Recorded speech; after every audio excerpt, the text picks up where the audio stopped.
ಬಾಗಲಕೋಟೆ ಜಿಲ್ಲೆ ವಿಜಯ ಮಹಾಂತೇಶ ಕೃಪಾಪೋಷಿತ ಎಸ್ಆರ್ ವಸ್ತ್ರದ ಕಲಾ ವಿಜ್ಞಾನ ಹಾಗೂ ವಿಎಸ್ ಬೆಳ್ಳಿಹಾಳ ವಾಣಿಜ್ಯ ಮಹಾವಿದ್ಯಾಲಯ ಹುನಗುಂದ ವತಿಯಿಂದ ದಿನಾಂಕ ಜುಲೈ 26, 2025 ರಂದು ಮುಂಜಾನೆ 9 ಗಂಟೆಗೆ 2025 ರಿಂದ 26ನೇ ಸಾಲಿನ 26ನೇ ಕಾರ್ಗಿಲ ವಿಜಯ ದಿನಾಚರಣೆಯು ಶ್ರೀಗುರು ಮಹಾಂತ ಸ್ವಾಮಿಗಳ ದಿವ್ಯ ಸಾನ್ನಿಧ್ಯದಲ್ಲಿ ಹಾಗೂ ವಿಮವಿವ ಸಂಘದ ಗೌರವ ಕಾರ್ಯಾಧ್ಯಕ್ಷರಾದ ಡಾಕ್ಟರ್ ಮಹಾಂತೇಶ ಕಡಪಟ್ಟಿರ ಅಧ್ಯಕ್ಷತೆಯಲ್ಲಿ ಹಾಗೂ ಪ್ರಾಂಶುಪಾಲರಾದ ಡಾಕ್ಟರ್ ಎಸ್ಆರ್ ಗೋಲಗುಂಡರ ಉಪಸ್ಥಿತಿಯಲ್ಲಿ ಕಾಲೇಜಿನ ಆವರಣದ ಬಹಿರಂಗ ವೇದಿಕೆಯಲ್ಲಿ ಜರುಗಿತು.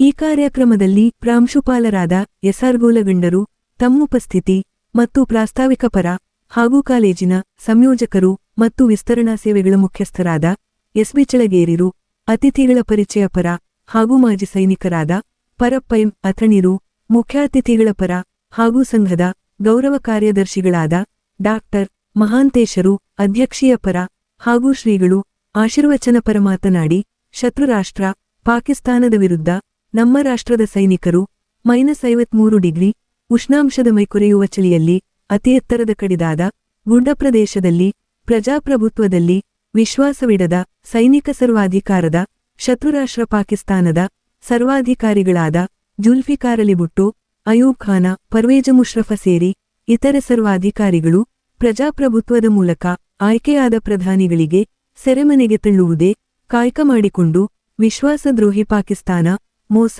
ವಂಚನೆ ಮತ್ತು ಕಪಟದಿಂದ ಸದಾ ಭಯೋತ್ಪಾದನೆ ಪೋಷಣೆ ಅಂತಾರಾಷ್ಟ್ರೀಯ ಒಪ್ಪಂದಗಳನ್ನು ಉಲ್ಲಂಘಿಸಿ 1999 ರಲ್ಲಿ ನಮ್ಮ ರಾಷ್ಟ್ರದ ಕಾರ್ಗಿಲ ಪ್ರದೇಶ ಆಕ್ರಮಿಸಿಕೊಂಡು ಉದ್ದಟತನ ಮೆರೆದಿತ್ತು. ಅಂದು ನಮ್ಮ ವೀರಯೋಧರು ಸಮಯ ಪ್ರಜ್ಞೆ ತಮ್ಮ ಪ್ರಾಣದ ಹಂಗ ತೋರೆದು ಸುಮಾರು 527 ಸೈನಿಕರು ಯುದ್ಧದಲ್ಲಿ ಹುತಾತ್ಮರಾಗಿ ಶತ್ರು ಸೈನ್ಯವನ್ನು ಸೆದೆಬಡೆದು ಹಿಮ್ಮೆಟ್ಟಿಸಿ ಆಕ್ರಮಿಸಿದ ಪ್ರದೇಶವನ್ನು ನಮ್ಮ ಸೈನಿಕರು ಮರಳಿ ವಶಕ್ಕೆ ಪಡೆದು ನಮ್ಮ ದೇಶ ತ್ರಿವರ್ಣ ಧ್ವಜವನ್ನು ನೆಟ್ಟು ವಿಜಯೋತ್ಸವ ಆಚರಿಸಿದರು. ಹಾಗಾಗಿ ಆ ವೀರ ಹುತಾತ್ಮ ಯೋಧರ ತ್ಯಾಗ ಬಲಿದಾನ ಮತ್ತು ಯುದ್ಧದಲ್ಲಿ ಅಂಗಾಂಗ ಕಳೆದುಕೊಂಡ ಸೈನಿಕರನ್ನು ಸ್ಮರಿಸುವುದು ಅವರ ಪರಶಕ್ತಿಯಾಗಿ ಮತ್ತು ಧ್ವನಿಯಾಗಿ ನಿಲ್ಲುವುದು ಪ್ರತಿ ಭಾರತೀಯ ಕರ್ತವ್ಯವಾಗಿದೆ ಎಂದು ಪ್ರಸ್ತಾಪಿಸಿದರು. ನಂತರ ವಿದ್ಯಾರ್ಥಿಗಳು ದೇಶಸೇವೆಯನ್ನು ಮೈಗೂಡಿಸಿಕೊಂಡು ಕೇಂದ್ರ ಸರ್ಕಾರ ಜಾರಿಗೆ ತಂದ ಅಗ್ನಿಪಥ ಮತ್ತು ಅಗ್ನಿವೀರ ಸೈನಿಕ ಹುದ್ದೆಗಳಿಗೆ ಆಯ್ಕೆಯಾಗಿ ದೇಶಸೇವೆಗೆ ಸದಾ ಸಿದ್ಧರಾಗಬೇಕೆಂದು ಕಿವಿಮಾತು ಹೇಳಿದರು. ನಂತರ ವೀರನಾರಿಯರು ವಿದ್ವರೆಂದು ಮಂಗಳ ಕಾರ್ಯಗಳಲ್ಲಿ ಭಾಗವಹಿಸಿದಂತೆ ತಡೆಯುವುದು ಮಹಾಪಾಪ, ಏಕೆಂದರೆ ವೀರನಾರಿಯರ ಗಂಡಂದಿರು ಹುತಾತ್ಮರಾಗಿ ರಾಷ್ಟ್ರಧ್ವಜದಲ್ಲಿ ಜೀವಂತವಾಗಿ ನೆಲೆಸಿದ್ದಾರೆ. ಹಾಗಾಗಿ ವೀರನಾರಿಯರಿಗೆ ವಿದ್ವಾಗೊಡ್ಡ ಸಂಪ್ರದಾಯ ಮತ್ತು ಕಂದಾಚಾರಗಳನ್ನು ತೊಲಗಿಸಿ ಮಂಗಲ ಕಾರ್ಯದಲ್ಲಿ ಅವರಿಗೆ ಅವಕಾಶ ಮಾಡಿಕೊಡಬೇಕೆಂದು ಶ್ರೀಗಳು ಹಿತುಪದೇಶ ನೀಡಿದರು. ಈ ಕಾರ್ಯಕ್ರಮದಲ್ಲಿ ಇತಿಹಾಸ ವಿಭಾಗದ ಮುಖ್ಯಸ್ಥರಾದ ಡಾಕ್ಟರ್ ಎಸ್ಆರ್ ನಾಗನ್ನವರ ಪದವಿ ಪೂರ್ವ ವಿಭಾಗದ ಪ್ರಾಚಾರ್ಯರಾದ ಎಚ್ಎಸ್ ಬೋಳಿಶೆಟ್ಟರ ಐಕ್ಯೂಎಸ್ಸಿ ಸಂಯೋಜಕರಾದ ಡಾಕ್ಟರ್ ಎಲೆನ್ ಕುಲಕರ್ಣಿರು ವೇದಿಕೆ ಹಂಚಿಕೊಂಡರೆ ವೀರನಾರಿಯರಾದ ಶ್ರೀಮತಿ ವಿಜಯಲಕ್ಷ್ಮಿ ಹಿರೇಮಠ, ಶ್ರೀಮತಿ ಲಕ್ಷ್ಮೀ ಹುಲ್ಯಾಳರು ಹಾಗೂ ಎನ್ಸಿಸಿ ಅಧಿಕಾರಿಗಳಾದ ವಿಪಿರಾಯರ ಪದವಿ ಪೂರ್ವ ಕಾಲೇಜು ಒಕ್ಕೂಟದ ಕಾರ್ಯಾಧ್ಯಕ್ಷರಾದ ಏಲ್ಬದಾಮಿ, ಪದವಿ ವಿಭಾಗದ ಕಾರ್ಯಾಧ್ಯಕ್ಷರಾದ ಡಾಕ್ಟರ್ ಬಿಎಂ ಹಲಸಂಗಿರು ವೇದಿಕೆ ಅಲಂಕರಿಸಿದ್ದರು. ಹಾಗೂ ಇತರೆ ಬೋಧಕ ಮತ್ತು ಬೋಧಕೇತರ ಸಿಬ್ಬಂದಿಗಳು ವಿದ್ಯಾರ್ಥಿಗಳು ಉಪಸ್ಥಿತರಿದ್ದರು. Loknayak Kannada news bureau report Hunagunda. ಅಲ್ಲಿ ಅಟ್ಯಾಕ್ ಮಾಡಿ ಬಂದು ಕೂತ್ಕೊಂಡಿದ್ರು. ಅವ್ರ ಮ್ಯಾಲ ಕೂತಿದ್ರು. ನಮ್ಮ ಸೈನಿಕರು ಅವರನ್ನು ಓಡಿಸ್ಬೇಕಾತಂದ್ರೆ ಇಲ್ಲಿ ತೆಳಗಿನಿಂದ ಹೋಗ್ತಕ್ಕಂಥ ಒಂದು ಸಂದರ್ಭ ಅದು. ಆವಾಗ ನಮ್ಮ ಸೈನಿಕರು ಏನ್ ಮಾಡಿದ್ರು ಅಂತಂದ್ರೆ ಬೇಕಾದಷ್ಟು ಇರಲಿ ಅಂತ ತಿಳ್ಕೊಂಡು ಅವರ ಗುಂಡಿಗೆ ಒಂದು ಎದೆಯನ್ನ ಒಡ್ಡಿ ಅದನ್ನ ಎದುರಿಸ್ತಕ್ಕಂಥ ಕೆಲಸವನ್ನ ನಮ್ಮ ಸೈನಿಕರು ವಿರೋಧಾತ್ತರಿಂದ ಎದುರಿಸಿ. ಅದು ಯಾವಾಗ ಸ್ಟಾರ್ಟ್ ಆಯ್ತಂದ್ರೆ ಕಾರ್ಗಿಲ್ ಮೇ 3ರಿಂದ ಸ್ಟಾರ್ಟ್ ಆಯ್ತದು. ಆ ನಂತರ ಅವ್ರನ್ನೆಲ್ಲರನ್ನು ಹೊರಗೆ ಹಾಕಿದಂತಹದ್ದಂದ್ರೆ ಇಂದು ಜುಲೈ 26 ಅಂದ್ರೆ ಬರೋಬ್ಬರಿ 2 ತಿಂಗಳ 26 ದಿನ 2 ದಿನ ಏನೋ ಆಗ್ತದ. ಇಷ್ಟು ಕಾರ್ಗಿಲ್ ಒಂದು ಕಾರ್ಯಾಚರಣೆ ನಡೆಯಿತು. ನಮ್ಮ ಅವರು ಟೋಟಲ್ ಎಷ್ಟಾದ್ರೆ ಅಂದ್ರೆ 527 ಜನರು ಅಲ್ಲಿ ಹುತಾತ್ಮರಾದರು ಅಂತ. ಆ ಹುತಾತ್ಮರ ಗೌರವಾರ್ಥವಾಗಿ ಈ ಕಾರ್ಯಕ್ರಮ ಅದು. ನಾವಿಲ್ಲೆಲ್ಲ ಸೇಫ್ ಆಗಿ ಕೂತಿದ್ದೇವೆ ಅಂದ್ರೆ ನಮ್ಮ ಸೈನಿಕರು ಚೆನ್ನಾಗಿ ಅಲ್ಲಿ ಗಡಿಯನ್ನ ಕಾಯ್ತಾ ಇದ್ದಾರೆ. ಅಲ್ಲಿ -47 ಡಿಗ್ರಿ ಸೆಲ್ಸಿಯಸ್ ಉಷ್ಣತೆ ಇರ್ತದೆ ಹಿಮಾಲಯ ಪರ್ವತದಲ್ಲಿ ಅಥವಾ ಈ ಕಾರ್ಗಿಲ್ ಪರ್ವತ ಪ್ರದೇಶದಲ್ಲಿ. ಅಲ್ಲೆಲ್ಲ ಹೋರಾಡ್ತಾರೆ. ಒಬ್ಬೊಬ್ರು ತಮ್ಮ ಸೈನಿಕರ ಅನುಭವಗಳನ್ನು ಹೇಳ್ತಾ ಇದ್ರು. ಪರಪ್ಪ ಮಲ್ಲೇಶಪ್ಪ ಅಥ್ರಿ ಅವರ ಸಂಕ್ಷಿಪ್ತವಾದ ಪರಿಚಯ ಮಾಡಿಕೊಳ್ಳಿಕ್ಕೆ ನನಗೆ ಬಹಳ ಹೆಮ್ಮೆ ಅನ್ಸುತ್ತಾ. ಪರಪ್ಪ ಮಲ್ಲೇಶಪ್ಪ ಅಥ್ರಿ ಅವರು ಇಲ್ಲೇ ನಮ್ಮ ಬಾಲ್ಕೋಟ್ ಜಿಲ್ಲೆ ಒನಗೊಂದ್ ತಾಲೂಕು ಮರೋಳ ಕುಗ್ರಾಮ ಹಳ್ಳಿ ಅವರು. ಇಲ್ಲಿ ಮರೋಳ್ ಗ್ರಾಮದವರು. ಅವರು ಬಾಲ್ಯದಲ್ಲೇ ಸೈನ್ಯಕ್ಕೆ ಸೇರಬೇಕು, ದೇಶ ಸೇವೆಯನ್ನು ಮಾಡಬೇಕಂತ ತಿಳ್ಕೊಂಡು ಬಲವಾದ ಹಂಬಲ, ಸ್ಪಷ್ಟವಾದ ಗುರಿಯನ್ನು ಇಟ್ಕೊಂಡು ತಮ್ಮ ಶಿಕ್ಷಣ ಅಂದ್ರೆ SLC ಆದ ನಂತರ ನೇರವಾಗಿ ಅವರು PUC SLC ಆದ ನಂತರ ನೇರವಾಗಿ ಅವರು ಹೋಗಿದ್ದು ಸೈನ್ಯಕ್ಕೆ. ಆ ಸೈನ್ಯಕ್ಕೆ ಸೇರಿದ ನಂತರ ಅವರ ಸೇವೆ ಮಾಡಿದಂತ ಸುಮಾರು 8-10 ಸ್ಥಳಗಳು ಅಂದ್ರೆ ಬಹಳ ಸಂದಿಗ್ಧ ಪರಿಸ್ಥಿತಿಯಲ್ಲಿರ್ತಕ್ಕಂಥ ಸ್ಥಳಗಳಲ್ಲಿ ಅವರ ಸೇವೆ ಮಾಡಿ ನಿವೃತ್ತಿ ಹೊಂದಿದ್ದಾರೆ. ಅವರು 21/9/2000 ಇಸ್ವಿಯೊಳಗ ಭಾರತದ ಸೈನ್ಯದಲ್ಲಿ ಸೇರಿದ್ರು. ಅದು MEG ಸೆಂಟರ್ಗೆ ಸೇರಿದ್ರು. MEG ಸೆಂಟರ್ ಇರ್ಬೋದು, ವಿವಿಧ ಆಯಕಟ್ಟಿನ ಸ್ಥಳಗಳಲ್ಲಿ ಕೆಲಸ ಮಾಡಿ ದೇಶಾಭಿಮಾನವನ್ನ ಮೆರೆದಂತವರು. ಸುಮಾರು 8-10 ಸ್ಥಳಗಳಲ್ಲಿ, ನಾನು ಪದೇ ಪದೇ ಹೇಳ್ತಾ ಆಯಕಟ್ಟಿನ ಸ್ಥಳಗಳಲ್ಲಿ ಮತ್ತೆ ಇವತ್ತ ಸಂದಿಗ್ಧ ಪರಿಸ್ಥಿತಿ ಒಳಗ ಅವರ ಸೈನ್ಯದಲ್ಲಿ ಸೇವೆಯನ್ನು ಮಾಡಿ ನಿವೃತ್ತಿಯನ್ನು ಹೊಂದಿದ್ದಾರೆ. ಅವರು MA ಮತ್ತು B.Ed ಪದವಿಯನ್ನ ಇಂಗ್ಲಿಷ್ ಮತ್ತು ಇತಿಹಾಸ ವಿಭಾಗದಲ್ಲಿ ಅವರು ಪೂರ್ಣಗೊಳಿಸಿದರು. ನೋಡ್ರಿ, ಒಬ್ಬ ಸೈನಿಕ ನಿವೃತ್ತಿ ಆದ ನಂತರ B.Ed ಮತ್ತು MA ಪದವಿಯನ್ನು ಮುಗಿಸ್ಕೊಂಡು ನಿವೃತ್ತಿ ಆದ ನಂತರ ಮನ ಕೂಡಲಿಲ್ಲ. ಅವ್ರು ಏನ್ ಮಾಡಿದ್ರಪ್ಪ ಅಂತಂದ್ರೆ ಇವತ್ತ ಸರ್ಕಾರಿ ಪ್ರೌಢಶಾಲೆ ಒಳಗ ಅತಿಥಿ ಉಪನ್ಯಾಸಕರಾಗಿ ಕೆಲಸ ಮಾಡುವುದರ ಜೊತೆಗೆ ಸಾಕಷ್ಟು ಕೃಷಿ ಕ್ಷೇತ್ರದಲ್ಲಿ ಸಾಧನೆ ಮಾಡಿದಂತ ಸಾಧಕ ಅವರು. ಅದರ ಜೊತೆಗೆ ಅವರ ಮತ್ತೆ ಅಷ್ಟೇ ಜ್ಞಾನವನ್ನು ಹೊಂದಿದ್ದಾರೆ. ಅವರ ಮಾತುಗಳು ಸಾಕಷ್ಟು ವಿದ್ಯಾರ್ಥಿಗಳಿಗೆ ಸ್ಫೂರ್ತಿದಾಯಕವಾದ ಮಾತುಗಳು. ಅವರು ಸಾಕಷ್ಟು ಸೈನ್ಯದಲ್ಲಿ ಅನುಭವವನ್ನು ಹೊಂದಿದಂತವರು. ನಾವು ಅವ್ರಿಗೆ ವಿನಂತಿ ಮಾಡಿಕೊಂಡೆ ಈ ಸಮಾರಂಭದ ಮುಖ್ಯ ಅತಿಥಿಗಳು ಜೈ ಹಿಂದ್, ಜೈ ಭಾರತ್. ಕಾರ್ಗಿಲ್ ವಿಜಯೋತ್ಸವ ಅಂತಕ್ಕಂಥದ್ದು ಮಾತೇನು ನಿಜ ಇದೆ, ಆದ್ರೆ ವಿಜಯ ಅಂತಕ್ಕಂಥದ್ದನ್ನ ಪ್ರಾಪ್ತಿ ಪಡ್ಲಿಕ್ಕೆ ನಾವು ಎಷ್ಟೊಂದು ಹರ್ಷೋನ್ಮುಖರವಾಗಿದ್ವಿ, ಎಷ್ಟೊಂದು ರಕ್ತಗಳನ್ನ ಭಾರತ ಮಾತೆಯ ಕಣಿವೆ ನಾಡಿನಲ್ಲಿ ನಾವು ಹರಿಸಿದೀವಿ ಅಂತಕ್ಕಂಥದ್ದು ಅದು ಸೈನಿಕರಿಗೆ ಬಿಟ್ಟರೆ ಮತ್ತೆ ಯಾರಿಗೂ ಗೊತ್ತಿಲ್ಲ. ಯಾಕಂದ್ರೆ ರಕ್ತದ ಬೆಲೆ ಗೊತ್ತಿರೋದು ಒಬ್ಬ ಸೈನಿಕನಿಗೆ, ಅದನ್ನ ಕೃಪಾಪೋಷಿತವಾಗಿ ಬೆಳೆಸಿ ಜೀವನ ನೀಡುವುದು ಒಬ್ಬ ವೈದ್ಯನಿಗೆ. ಇವರಿಬ್ಬರಿಗೆ ಬಿಟ್ಟರೆ ಆ ರಕ್ತದ ವ್ಯವಧಾನ, ರಕ್ತದ ಪರಿಚಯ ಯಾರಿಗೂ ಗೊತ್ತಿಲ್ಲ ಅಂತ ಕಾಣುತ್ತೆ. ಬಹುಶಃ ಯಾಕೆ ಈ ಯುದ್ಧ ಆಯ್ತು ಅಂತಕ್ಕಂಥದ್ದು ವಿಷಯ ಹೋದ್ರೆ ನೀವು ಆಸಕ್ತಿದಾಯಕ ಇದ್ರೆ ನನಗೆ ಸರ್ ಹೇಳಿದ್ರು ಫಸ್ಟ್ ಒಂದು 30 ಮಿನಿಟ್ಸ್ ಮಾತಾಡ 0.5140 ಪೋಸ್ಟ್ ಇರ್ಬೋದು, ಅತ್ಯಂತ ವಿಶ್ಲೇಷಣೆ ಮಾಡ್ಬೇಕಂತ ಅನ್ಕೊಂಡಿದ್ದೆ. ಕೊನೆ ಸಮಯದ ಅಭಾವ ಇದೆ, ಯಾಕಂದ್ರೆ ಅನ್ಕೊಂಡಾಗ ಯಾವುದು ನಡೆಯಲ್ಲ. ಇತ್ತಿದ್ರಲ್ಲೇ ಸಂಕ್ಷಿಪ್ತವಾಗಿ ಏನ್ ಹೇಳ್ತೀನಿ ಅಂತಂದ್ರೆ, ಯುದ್ಧ ನಡೆಯಲಿಕ್ಕೆ ಹಲವಾರು ಕಾರಣಗಳಿರ್ತವೆ.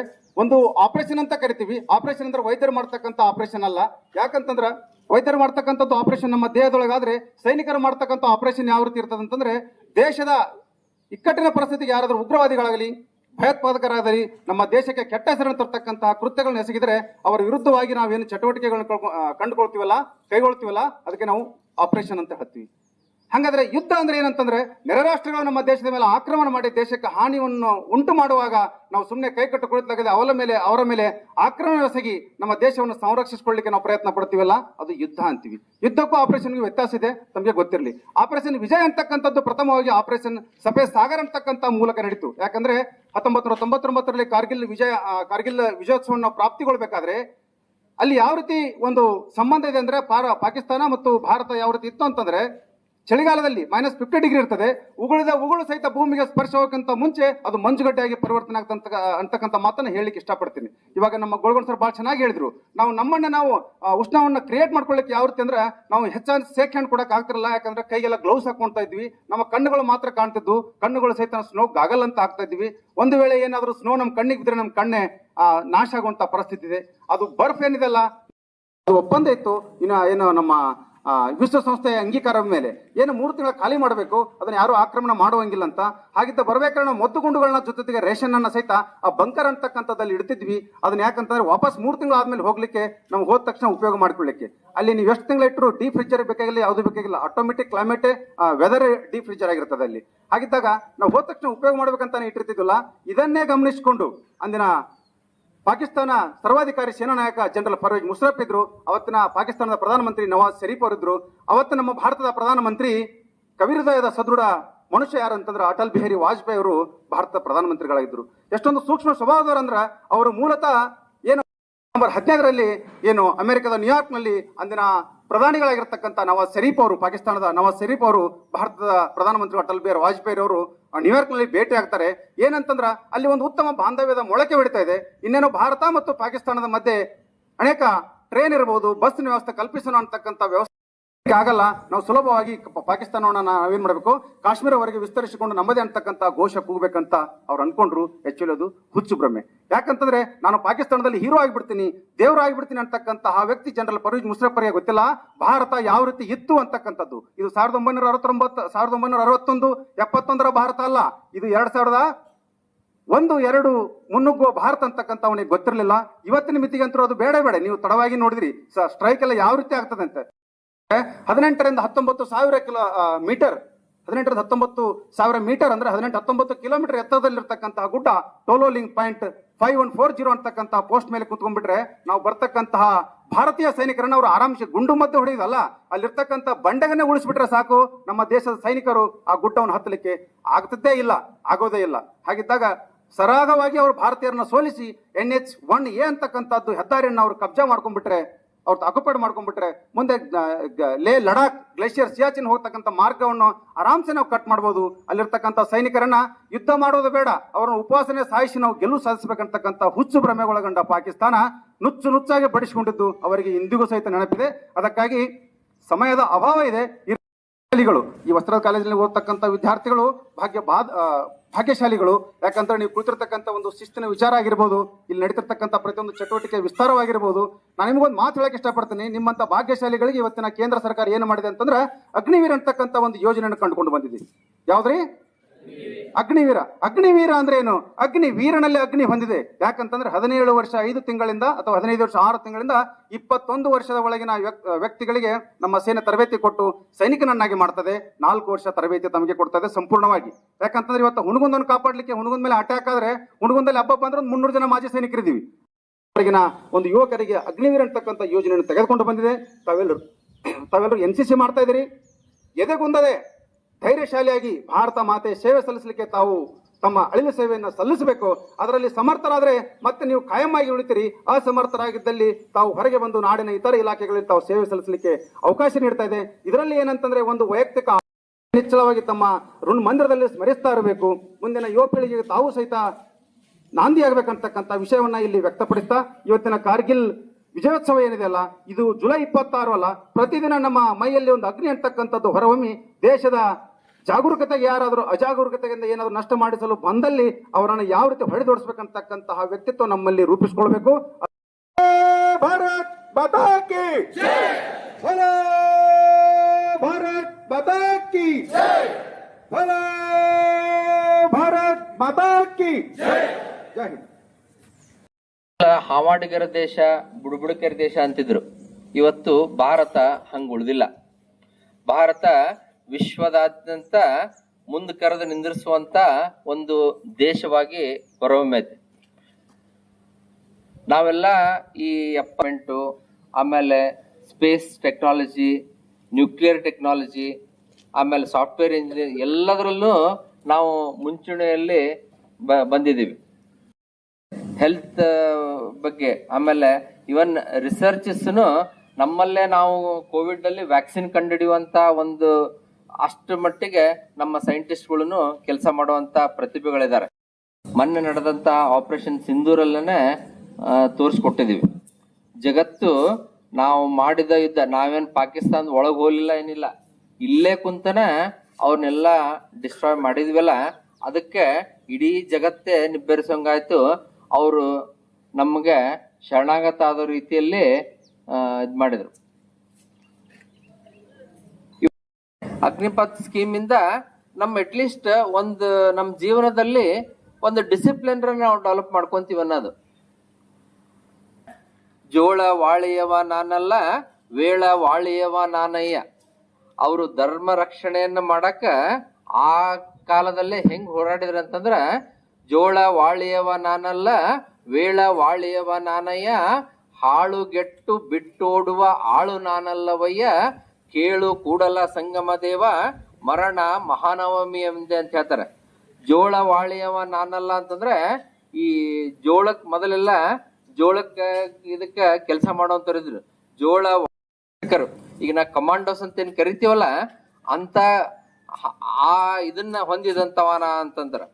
ಇವತ್ತು ಅಂಗರಕ್ಷಕರು ಕಮಾಂಡೋಸ್ ಅಂತೀವಲ್ಲ, ಅವ್ರು ಹೆಂಗಿರ್ತಾರ ಅಂತಂದ್ರೆ ದೇಶ ನಮ್ಮ ಸೈನಿಕರಾಗ್ಲಿ ಕಮಾಂಡರ್ಸ್ ಅಲ್ಲಿ ಹೆಂಗಿರ್ತಾರಂತ ನಮ್ಮ ದೇಶ ಕಾಯ್ಬೇಕು. ನನ್ನ ಪ್ರಾಣ ಪ್ರೊಟೆಕ್ಟ್ ನ ಓಡಿ ಹೋಗುವಂತ ಆಳು ನಾನಲ್ಲ, ಮರಣ ಮಹಾನವಮಿ ಅಂತ ಇವತ್ತು ನಮ್ಮ ಸೈನಿಕರು ಅದೇ ತರ ಹೋರಾಡ್ತಾ ಇದ್ದಾರೆ. ಅವರು ತಮ್ಮ ಜೀವದ ಹಂಗನ್ನು ತೊರೆದು ನಮ್ಮ ದೇಶವನ್ನು ಕಾಯಕ್ಕೆ ಆ ತರ ಹೋರಾಡ್ತಿದ್ದಾರೆ. ನಿಮ್ಗೆಲ್ಲ ಯಾಕಪ್ಪ ಇವತ್ತು ಕಾರ್ಗಿಲ್ ಉತ್ಸವ ಮೊದಲು ಚಳಗೇರಿ ಸರ್ ಗೋಲ್ಗುಂಡ್ ಸರ್ ಬಾಳ ಕಡಿಮೆ ಆಗತೈತೆ ಅಂದ್ರೆ ಬಾಳ ದೇಶದ ಬಗ್ಗೆ ಇದು ಬಂದ ಹೊತ್ನಾಗ ಬಾಳ ಹಗುರ ಮಾತಾಡ್ತೀವಿ. ತಾವೆಲ್ಲ ಈಗ ಶೂಸ್ ಹಾಕೊಂಡ್ರಿ, shoes because water outside, it sinks because there is water enters inside ಅಂತಂದು. ಅಂದ್ರೆ ಈ ಸಮುದ್ರದಲ್ಲಿರುವಂತ ಹಡಗು ತನ್ನ ಸುತ್ತರದ ನೀರ್ ಐತಲ್ಲ ಅದಕ್ ಮುಣಗಲ್ಲ, ಅದ್ರ ಒಳಗ್ ನೀರ್ ಹಾಕೊಂಡ್ರೆ ಮಾತ್ರ ಮುಣಗ್ತೈತಿ. ಹಂಗ ನಮ್ಮಲ್ಲಿರುವಂತ ಒಂದಿಷ್ಟು ದೇಶದ್ರೋಹಿಗಳು ಇರ್ತಾರ, ಅವ್ರನ್ನ ನಾವು ಸದೆಬಡಿಯುವಂತ ಮೊದಲ ಕೆಲಸ ಆಗ್ಬೇಕಾಗೈತಿ. ಅದಕ್ಕೆ ಇವತ್ತಿನ ದಿವಸ ನಿಮ್ಮಲ್ಲಿ ದೇಶ ಪ್ರೇಮ ಹೆಚ್ಚಿಸ್ಲಿ. ಆಮೇಲೆ ಇಂಥ ವಿಜಯೋತ್ಸವಗಳನ್ನ ಆಚರಿಸಿರೋದ್ರಿಂದ ನೀವು 2 ದಿವಸ ಗೆದ್ದ ಮೇಲೆ ಸಂಭ್ರಮಾಚರಣೆ ಅಂತ ಮಾಡ್ತಾರೆ. ಸಂಭ್ರಮಾಚರಣೆ ಮಾಡೋದ್ರಿಂದ ನಮ್ಮ ದೇಶದ ಸೈನಿಕರು ಈ ವಿಜಯವನ್ನು ಸಾಧಿಸಲಿಕ್ಕೆ ಎಷ್ಟು ಕಷ್ಟಪಟ್ಟರು ಅನ್ನೋದರ ಸ್ಮರಣೆ ಇದು. ಉತ್ಸವ ಒಂದು ದೊಡ್ಡ ಮೈಲುಗಲ್ಲು ನಮ್ಮ ದೇಶದ ಇತಿಹಾಸದಲ್ಲಿ. ತಿಂಗಳ ಮುಂಚಿತನ ಬಂದು ಅವ್ರ ಮೇಲೆ ಕುಂತ್ಬಿಟ್ಟಾರ. ಇದು ಎಷ್ಟು ಕಷ್ಟದ ಸನ್ನಿವೇಶ ಅಂತಂದ್ರೆ ಅವ್ರನ್ನೆಲ್ಲ ಹೊರಗೆ ಹಾಕ್ಬೇಕಾರ ಸುಮಾರು 2 ತಿಂಗಳು 3 ತಿಂಗಳು ಹಿಡಿತು. ಅಂತ ಕ್ಲಿಷ್ಟ ಪರಿಸ್ಥಿತಿಯಲ್ಲಿ ನಮ್ಮ ಸೈನಿಕರು ಬಹಳ ವೀರಾವೇಶದಿಂದ ಹೋರಾಡಿ ಇಡೀ ಜಗತ್ತಿನ ಮುಂದೆ ಭಾರತದ ದೇಶದ ಮರ್ಯಾದೆಯನ್ನು ಕಾಪಾಡಿದಂಥವ್ರು. ಒಂದು ವೇಳೆ ಆ ಸಂದರ್ಭದಲ್ಲಿ ನಮಗದನ್ನ ಗೆಲ್ಲಕ್ಕಾಗದೆ ಹೋಗಿತ್ತಂದ್ರೆ ಆ ಪ್ರದೇಶವನ್ನು ಕಳ್ಕೊಂತಿದ್ವಿ. ಮುಂದಿನ ಪ್ರದೇಶವನ್ನು ಹಂಗ ಸಹಜವಾಗಿ ಈಟೀಟ ಬರ್ತಿದ್ರು ಅವರೆಲ್ಲ. ಅದು ಒಂದನ್ನ ಜಾಗ ಖಾಲಿ ಮಾಡಿಸ್ದೇ ಇದ್ರೆ ನಾವು ಬಹಳ ಅಪಾಯದ ವಲಯದಲ್ಲಿ ಸಿಕ್ಕಾಕೊಂತಿದ್ವಿ. ಅದಕ್ಕಾಗಿ ಅದನ್ನು ಕಂಡುಕೊಂಡು ನಮ್ಮ ಸೈನಿಕರು ಪ್ರಾಣವನ್ನು ತ್ಯಾಗ ಮಾಡಿ ಪ್ರಾಣದ ಹಂಗ ತೊರೆದು ಅವರ ಆ ಪಾಕಿಗಳ ಸೈನಿಕರನ್ನು ಏನು ಮಾಡಿದ್ರು ಅಂತಂದ್ರೆ ಇಡೀ ಗುಡ್ಡವನ್ನು ಖಾಲಿ ಮಾಡಿಸಿದ್ರು. ಅದೊಂದು ಸಂಭ್ರಮದ ವಿಜಯೋತ್ಸವ. ಇಡೀ ಜಗತ್ತು ಇದು ನೋಡ್ಕೊಂತ ಕುಂತಿತ್ತು. ಅವ ಓಡ್ ಹೋಗ್ಬೇಕು ಇಲ್ಲಾಂದ್ರೆ ಸಾಯ್ಬೇಕು, 2ರ ಒಂದ. ಹಂಗ ಆ ಸ್ಥಿತಿಯಲ್ಲಿ ಬಂದಾಗ ಎಷ್ಟೋ ಜನ ಪಾಕಿಗಳನ್ನು ಸಾಯಿ ಹೊಡೆದ್ರು, ಕೆಲವು ಮಂದಿ ಓಡ್ ಹೋದ್ರು. ಇನ್ನೊಮ್ಮೆ ತಲೆ ಎತ್ತಿ ಬರ್ಲಾರ್ದಂಗ ಅಲ್ಲಿ ಮಾಡಿದ್ರು, ಮೋಸ ಮಾಡಿದ್ರು. 3 ತಿಂಗಳು ನಾವು ಇರಬಾರ್ದು, 3 ತಿಂಗಳು ನೀವು ಇರಬಾರ್ದು ಒಪ್ಪಂದ ಆಗಿತ್ತು. ಅಲ್ಲಿ 3 ತಿಂಗಳ ನಾವು ಇರಬಾರ್ದು, 3 ತಿಂಗಳು ನೀವು ಇರಬಾರ್ದು ಒಪ್ಪಂದ ಆಗಿತ್ತು. ಆ ಒಪ್ಪಂದವನ್ನು ಮುರಿದು ಮೋಸ ಮಾಡಿ ಅವ್ರು ಆ ಸಂದರ್ಭದಲ್ಲಿ ನಾವೆಲ್ಲ ಕೆಳಗೆ ಬಂದಾಗ ಎಲ್ಲ ಜಗತ್ತೆಲ್ಲ ನೋಡ್ಕೊಂತ ಕುಂತಿತ್ತು, ದೇಶ ಏನಾಕತಿ ನೋಡ್ಬೇಕಿದನಂತಂದು. ಅವಾಗ ನಾವು ಸಲ್ಯೂಟ್ ಹುಡುಕಿನ ಮುಂಚಿತವಾಗಿ ಈ ಜಗತ್ತಿನ ದೊಡ್ಡಣ್ಣನಂತ ಅಮೆರಿಕಾದವ ಸಹಿತ ಸಲ್ಯೂಟ್ ಹೊಡೆದ್ಬಿಟ್ಟ. ಅವಾಗ ಹೌದಪ್ಪ ಭಾರತೀಯ ಸೈನಿಕರು ಖರೆ ಸೈನಿಕರು ಇವರು ಅಂತ ಹೇಳ್ಕೊಂಡೇಳಿ. ಈ ರಾಜಕಾರಣ ಇದು ಅದು ಉಪಯೋಗ ಇಲ್ಲ. ರಾಜಕಾರಣ ತರಬಾರದು ಇದ್ರಾಗ. ದೇಶದಲ್ಲಿ ರಾಜಕಾರಣ ತರಬಾರದು. ಅದು ಆ ಪಕ್ಷ ಈ ಪಕ್ಷ ಅಂತ ತರಬಾರದು, ಎಂದು ಮಾತಾಡಬಾರದು. ಅದು ನಾವು ಕೇವಲ ದೇಶ ಒಂದೇ. ಅದಕ್ಕಾಗಿ ಇವತ್ತು ನಾವೆಲ್ಲರೂ ಕೂಡ ದೇಶದ ರಕ್ಷಣೆಯನ್ನ, ದೇಶವನ್ನ ಒಳಗೂ ರಕ್ಷಣೆ ಮಾಡ್ಬೇಕು. ನಮ್ಮ ಡಾಕ್ಟರ್ ಭಾಳ ಚಲೋ ಹೇಳಿದ್ರ, ಹೆಂಗ ಬಂದಿರ್ತಾರೋ ಒಳಗ ಬಂದ್ಬಿಟ್ಟಿರ್ತಾರ ಅವರು. ಅದಕ್ಕಾಗಿ ದೇಶದ ಒಳಗೂ ಒಂದು ಕಣ್ಣಿರ್ಬೇಕು, ದೇಶದ ಹೊರಗೂ ಒಂದು ಕಣ್ಣಿರ್ಬೇಕು. ಅದಕ್ಕೆ ನಾವೇನು ಇವತ್ತಿನ ದಿವಸ ನಾವೇನು ಅದೇವಿಲ್ಲ, ನಮಗೆ ಯಾಕೆ ಬೇಕು ಬಿಡು ಹೋಗ್ಲಿ ಅನ್ನಬಾರ್ದು. ನಮಗೆ ಯಾಕೆ ಬೇಕು ಬಿಡು ಹೋಗ್ಲಿ ಅಂದ್ಬಿಟ್ರೆ ಮುಗದ ಹೋತ. ಅದರಂತ ಕೆಟ್ಟ ದರಿದ್ರ ಮನುಷ್ಯ ಜಗತ್ತಿನಾಗ ಇನ್ನೊಬ್ಬವಿಲ್ಲ. ಪ್ರತಿಯೊಬ್ಬ ನಾಗರಿಕನ ಹೆಗಲ ಮೇಲೆ ಒಂದು ಜವಾಬ್ದಾರಿ ಐತಿ. ಪ್ರತಿಯೊಬ್ಬ ನಾಗರಿಕನ ಮೇಲೆ ಒಂದು ಜವಾಬ್ದಾರಿ ಐತಿ. ನಮ್ಮ ದೇಶವನ್ನು ರಕ್ಷಣೆ ಮಾಡ್ಬೇಕಂತ ಜವಾಬ್ದಾರಿ ಪ್ರತಿಯೊಬ್ಬ ನಾಗರಿಕನ ಹೆಗಲ ಮೇಲೆ ಅದು ಶಾಶ್ವತವಾಗಿ ಐತಿ. ಅದು ನಡೆದಿದ್ರೆ ಎಲ್ಲಿಯಾದರೂ ದೇಶದ್ರೋಹ ಚಟುವಟಿಕೆ ನಮ್ಮ ಗಮನಕ್ಕೆ ಬಂದ್ರೆ ಅದನ್ನು ಇಮ್ಮಿಡಿಯೇಟ್ ನಾವು ಯಾರಿಗೆ ಹೇಳ್ಬೇಕ, ವಿದ್ಯಾರ್ಥಿಗಳಿಗೆ ಏನಾದರೂ ಗೊತ್ತಾತನ ಪ್ರಿನ್ಸಿಪಾಲ್ರಿಗೆ ಹೇಳ್ರಿ, ಪ್ರಿನ್ಸಿಪಾಲ್ರು ಮುಂದೆ ಅವ್ರಿಗೆ ಹೇಳ್ತಾರೆ. ನಾಗರಿಕರಿಗೆ ಏನಾದರೂ ಗೊತ್ತಾತಂದ್ರೆ ಡೈರೆಕ್ಟಾಗಿ SP ಭೇಟಿ ಆಗ್ರಿ. ನೇರವಾಗಿ SP ಅವರು PSI ಏನು ನಮಗೆ ಪೊಲೀಸ್ ಡಿಪಾರ್ಟ್ಮೆಂಟ್ ಅವರು ಡೈರೆಕ್ಟಾಗಿ ಭೇಟಿ ಆಗ್ರಿ. ಇಂಥದ್ದೊಂದು ಚಟುವಟಿಕೆ ನಡೆಯಕ್ಕೆ ಹತ್ತತಿಲ್ಲ ಅಂತ ತಿಳ್ಕೊಂಡು ಹೇಳಿ ದಯವಿಟ್ಟು ಆ ಪ್ರಾಣವನ್ನು ತ್ಯಾಗ ಮಾಡಿದ್ರು. ಆ ಪ್ರಾಣ ಇದರ ಬಂದು ಕುಂತು ಈ ಪ್ರಾಣದ ಶಕ್ತಿಯಿಂದ ಈ ರಾಷ್ಟ್ರದ ಮೇಲೆ ಹಾರಿಬಿಡ್ತದೆ. ಅಂದ್ರೆ ಅವ್ರು ಪ್ರಾಣ ಕೊಟ್ಟರು, ನಮ್ಮ ದೇಶ ಗೆದ್ದಿತು, ರಾಷ್ಟ್ರಧ್ವಜ ಹಾರಿತು. ಅದಕ್ಕಾಗಿ ಅವ್ರೇನಾದ್ರೂ ಓಡಿ ಬಂದಿದ್ರ ಈ ರಾಷ್ಟ್ರಧ್ವಜ ತಳಗ್ ಬಂದು ಬಿದ್ದು ಬಿಡ್ತಿತ್ತು. ಅದಕ್ಕಾಗಿ ಅವ್ರ ಪ್ರಾಣ ಎಲ್ಲೈತಿ ಅಂದ್ರ ರಾಷ್ಟ್ರಧ್ವಜದಲ್ಲೈತಿ, ರಾಷ್ಟ್ರಧ್ವಜದಲ್ಲೈತಿ. ಅದಕ್ಕೆ ನಮ್ಮ ಭಾರತ ಕೇಂದ್ರ ಸರ್ಕಾರದ ಒಂದು ಘೋಷವಾಕ್ಯ ಐತಿ, ಏನಂತಂದ್ರ ಜವಾನ್ ಅಮರ್ ಹೈ, ಜವಾನ್ ಅಮರ್ ಹೈ. ಇದು ನಮ್ಮ ದೇಶದ ಘೋಷವಾಕ್ಯ. ಇದು ಜವಾನ ಸತ್ತಿಲ್ಲ, ಅವ ಅಮರ್ ಹೈ, ಅವ ಯಾವಾಗಲೂ ಶಾಶ್ವತವಾಗಿ ಚಿರಂಜೀವಿ ಆಗಿದಾನೆ. ಇದು ನಮ್ಮ ದೇಶದ ಅಧಿಕೃತವಾದಂಥ ಘೋಷವಾಕ್ಯ ಅಂದಾಗ ನಮ್ಮ ಜಯಶ್ರೀ ಮಠರ ತಾಯಿಯವರು ಯಜಮಾನರು, ನಮ್ಮ ವಿಜಯಲಕ್ಷ್ಮಿ ತಾಯಿಯವರು ಯಜಮಾನರು, ಮಾತೆಯರು, ವೀರ ನಾರಿಯರು, ಭಾರತ ದೇಶದ ವೀರ ನಾರಿಯರು, ಅವರಿಗೆ ವಿಧವಾತನವನ್ನು ಅಂಟಿಸಬಾರದು ಈ ಸಮಾಜ. ಅದಕ್ಕಾಗಿ ಇವತ್ತು ಅವರು ತೀರ್ಕೊಂಡಿಲ್ಲ, ಅವ್ರು ರಾಷ್ಟ್ರಧ್ವಜದಲ್ಲಿ ಅದಾರೆ. ಅಮರ್ ಹೈ ನಮ್ಮ ದೇಶದ ಅತ್ಯಂತ ಶ್ರೇಷ್ಠವಾದಂಥ ಘೋಷವಾಕ್ಯ ಅಮರ್ ಹೈ ಅನ್ನುವಂತಂದಾಗ ಅವ್ರು ತೀರ್ಕೊಂಡರಂತೆ ಯಾಕೆ ನಮಗೆ ಭಾವನೆ ಬರಬೇಕು? ಅದಕ್ಕಾಗಿ ಅವರು ಆ ವಿಧವಾತನವನ್ನು ಎಂದೂ ಆಚರಣೆ ಮಾಡಬಾರದು, ಈ ಸಮಾಜ ಆಚರಣೆ ಮಾಡಬಾರದು. ಆ ಮೌಢ್ಯತೆಯಿಂದ ಹೊರಗಡೆ ಬರ್ರಿ. ಹೊರಗಡೆ ಬಂದು ನಾವೇನೈತಲ್ಲ ಸಮಾಜ ಸಂಪೂರ್ಣ ಒಳಗೆ ಬೆರೆತು ಬಿಡ್ಬೇಕು ನಾವು. ಅದಕ್ಕೆ ಸಮಾಜನೂ ಕೂಡ ವೆಲ್ಕಮ್ ಮಾಡ್ಕೋಬೇಕು ಅಂತ ಹೇಳಿ ಇವತ್ತಿನ ವಹಿಸಿ ಆಶೀರ್ವಚನವನ್ನು ಇದೀಗ ತಾನೇ ನೀಡಿದಂಥ ಶ್ರೀ ಮಣಿಪುರ ಗುರುಮಂತ ಸ್ವಾಮಿಗಳಿಗೆ ನಮ್ಮ ಮಹಾವಿದ್ಯಾಲಯದ ಪರವಾಗಿ ಭಕ್ತಿಪೂರ್ವಕವಾದ ನಮನ.